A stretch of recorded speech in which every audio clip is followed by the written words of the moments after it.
Homeostase é a tendência a resistir a mudanças a fim de manter um ambiente interno estável, relativamente constante. Homeostase normalmente envolve ciclos de retroalimentação negativa que neutralizam mudanças de várias propriedades de seus valores-alvo, conhecido como ponto de ajuste. Em contraste com a retroalimentação negativa, a retroalimentação positiva amplia seus estímulos iniciadores, em outras palavras, eles movem o sistema para longe de seu estado inicial. Tipos de homeostase. Existem 3 tipos de homeostase.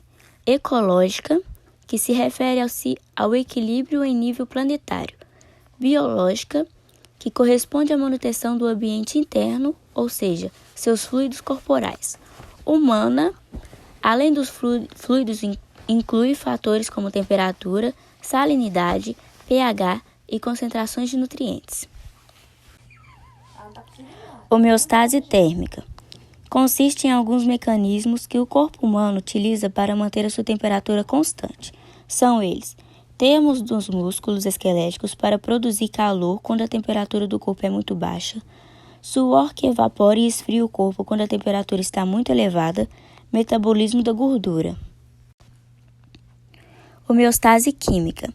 A homeostase química são mecanismos utilizados pelo corpo humano para manter o seu equilíbrio químico, como pâncreas, que produz insulina, e glucagon para regular os níveis de glicose no sangue, glicemia. Pulmões absorvem o oxigênio, O2, e eliminam o dióxido de carbono, CO2. Rins excretam ureia e regulam as concentrações de água e íons. Fatores que afetam a homeostase. A capacidade de sustentar a vida depende da constância dos fluidos do corpo humano e pode ser afetada por diversos fatores como temperatura, salinidade, pH, concentração de nutrientes como a glicose, de gases como o oxigênio e de resíduos como o dióxido de carbono e a ureia.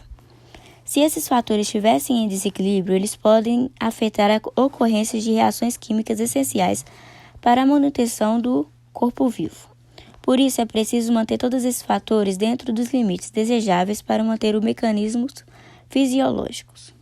Formas de controle da homeostase: controle da temperatura, controle das frequências cardíacas e respiratórias, controle da pressão sanguínea, controle químico, balanço hidroeletrolítico. Importância da homeostase. A função principal da homeostase é regular os incontáveis processos que acontecem no corpo de maneira a mantê-lo dentro de uma condição normal. A manutenção da homeostase geralmente envolve ciclos de retroalimentação negativa. Esses ciclos agem em oposição ao estímulo ou ao sinal de entrada que o dispara. Por exemplo, se a temperatura do seu corpo está muito elevada, a retroalimentação negativa irá agir para trazê-la novamente para baixo para o valor normal, ou o valor-alvo. Como isso funciona? Primeiro, a alta temperatura será detectada pelos sensores, células nervosas com terminações em sua pele e cérebro, e retransmitida para o centro de controle regulador da temperatura do seu cérebro. O centro de controle irá processar as informações e ativar efetores, tais como as glândulas sudoríparas, cujo trabalho é se opor ao estímulo diminuindo a temperatura do seu corpo. Claro, a temperatura do corpo não só oscila para cima do seu valor-alvo, ela também pode cair para baixo deste valor. Em geral, circuitos homeostáticos envolvem pelo menos 2 ciclos de retroalimentação negativa. Um é ativar quando um parâmetro, como a temperatura do corpo, varia para cima do ponto de ajuste e é projetado para trazê-lo de volta para baixo. Um é ativar quando o parâmetro varia para baixo do valor de ajuste e é projetado para trazê-lo de volta para cima. Respostas homeostáticas na regulação da temperatura. Se a sua temperatura corporal ficar muito quente ou muito fria, isso causará estímulos nos sensores periféricos que vão informar ao centro de regulação de temperatura do seu cérebro em uma região chamada hipotálamo, que sua temperatura se desviou do seu ponto de equilíbrio. Por exemplo, se você tem se exercitado bastante, sua temperatura corporal pode subir para cima do seu ponto de ajuste. Você precisará ativar mecanismos para se refrescar. O sangue flui para sua pele acelerando a perda de calor e seus arredores e talvez você também comece a suar para que a evaporação do suor da sua pele ajude a diminuir a temperatura. Por outro lado, se você estiver sentado em uma sala fria e não estiver com roupas quentes, o centro de temperatura do cérebro precisa desencadear respostas que ajudem a se aquecer. O fluxo de sangue da sua pele diminui e você pode começar a tremer para que seus músculos gerem mais calor. Você também pode ficar arrepiado para que os pelos do seu corpo se levantem e mantenham uma camada de ar perto da sua pele. E ao aumentar a liberação dos hormônios que atuam para aumentar a produção de calor. A retroalimentação negativa, feedback negativo, é o mecanismo mais importante de toda homeostase. As rotas hormonais, por exemplo, apresentam como principal regulação o feedback negativo e ele se caracteriza por ser um mecanismo que reduz um certo estímulo, revertendo a direção da mudança. Um exemplo de feedback negativo podemos citar a regulação dos níveis de açúcar no sangue. Quando os níveis de açúcar no sangue em nosso corpo sobem, como quando nos alimentamos, observa-se que o aumento da liberação de insulina, essa insulina inibirá a liberação de glicose no fígado e estimulará o acúmulo de glicogênio. A retroalimentação positiva, ela é o contrário da retroalimentação negativa e é onde os ciclos de retroalimentação positivas, eles se ampliam o sinal inicial, aquele estímulo inicial ali. E geralmente ocorrem em processos que precisam ser impulsionados para se completarem e não quando é para manter o status que se deve ser mantido.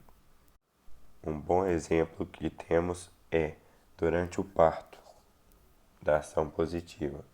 No parto, a cabeça do bebê é pressionada contra o cérvix, o colo do útero, através do qual o bebê deve emergir e ativa os neurônios do cérebro. Os neurônios do cérebro enviam um sinal que leva à liberação do hormônio da ocitocina pela hipófise, e a ocitocina aumenta as contrações uterinas e, consequentemente, a pressão no cérvix.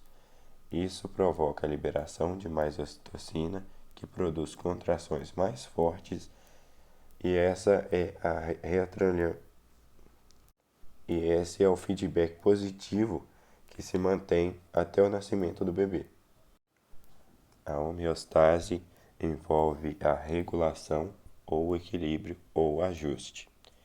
Ajuste do volume de pressão interna, de temperatura, de pH, de concentração iônica e de gases. A homeostase depende da retroalimentação negativa.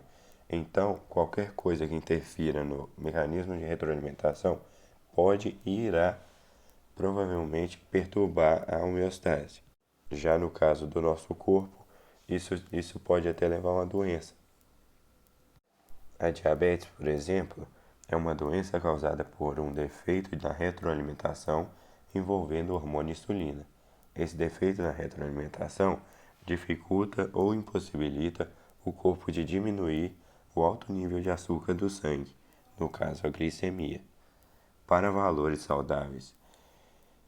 Para entender como a diabetes ocorre, vamos olhar alguns conceitos básicos da regulação de glicemia. Em uma pessoa saudável, os níveis glicêmicos são controlados por dois hormônios, insulina e glucagon. A insulina diminui a concentração de glicose no sangue. Depois de uma refeição, os níveis de glicose no sangue aumentam, ativando a secreção de insulina pelas células B pancreáticas. E assim, a insulina age como um sinal que ativa as células do corpo, como adipócitos e as células musculares, para que usem a glicose como combustível.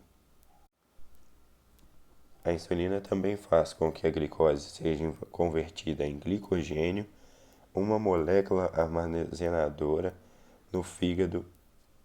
Ambos os processos retiram a glicose do sangue, levando a uma diminuição da glicemia, que é o açúcar no sangue, e redução na secreção de insulina, recuperando a homeostase do sistema.